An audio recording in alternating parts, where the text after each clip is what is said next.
আচ্ছা, সব আইটেমগুলো যে খেলেন কেমন লাগলো?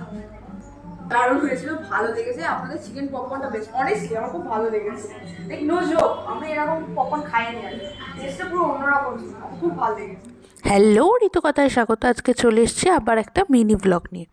আবার যথারীতি আমি আর আমার বোন মিলে চলে গেছিলাম খেতে। এবারে গেছিলাম স্ন্যাপ স্যান্ডউইচে। এটা রয়েছে ইন্ডিয়ান কফি হাউসের একটু আগে এগিয়ে গিয়ে ধুবিঘাটের দিকে, জাস্ট অপোজিটে। এটা একটা ছোট্ট ক্যাফে।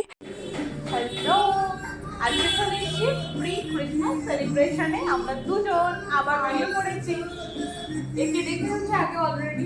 হ্যাঁ, আপনারা সবাই ভালো আছেন? তো যাই হোক, আমরা এরকম ছোটোখাটো পাগলামি তো করতেই থাকি। তো এইখানে ঢুকে মেনু দেখে আমরা তো অনেক আইটেম ছিল, বেশ একেবারে আমরা তো হাতড়ে হাতড়ে কী অর্ডার করবো করতে করতে অর্ডার করে ফেলেছিলাম creamy sandwich in white garlic bread, আর তার সাথে ছিল হট চকলেট আর চিকেন পপকর্ন। দুর্ধর্ষ টেস্ট ছিল প্রত্যেকটাই।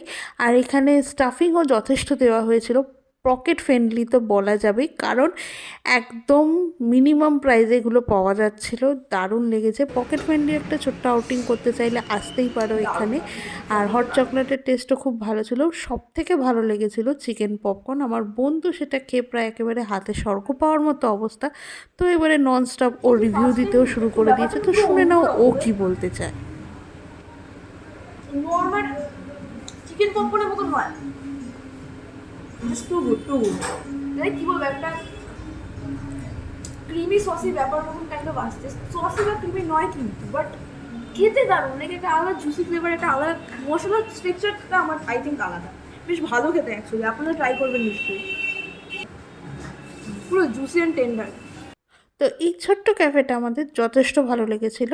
আর তোমাদের কেমন লাগলো সেটাও কমেন্টে জানিও, তোমরা এখানে খেয়েছো কি না জানিও। আর তার সাথে সাবস্ক্রাইব করতে ভুলো না, সাবস্ক্রাইব করে আমার পাশে থেকো। Thank you for watching. আবার দেখা হবে অন্য কোনো ব্লগে। টাটা। আবার আসবে। Thank you.